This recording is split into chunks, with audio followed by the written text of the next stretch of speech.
بەبێ ڕاوێژکردنی پزیشک ماسکی سروشتی بەکار مەهێنن. هەموو خانمێکی ئارەزووی پێستێکی جوان و درەوشاوە دەکات.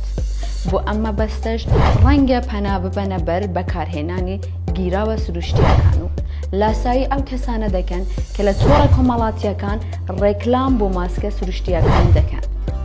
بەڵام مەرج نییە ئەوەی کە دەیبینن ڕاست بێت و بۆ پێستی خۆتان گونجاو بێت. دکتۆر بەدر تورچی پزیشکی پسپۆڕی گیادەرمان دەڵێت تێکەڵکردنی هەر گیراوەیەک زانستی دەوێت و کاتێک ڕێکلام بۆ هەر گیراوەیەکی ماسک دەکرێت کە گوایە سروشتیە لە خۆتانەوە بەکاری مەهێنن.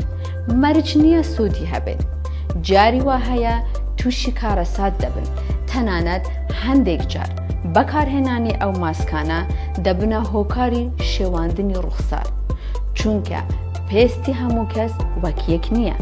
پێویستە سەرەتا بزانن پێستان هەستیارە یاخود وشکە یان چەورە.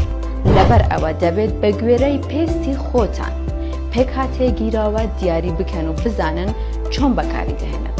بۆ هەموو ئەمانەش دەبێت ڕاوێژ بە پزیشکی پسپۆڕ بکەن.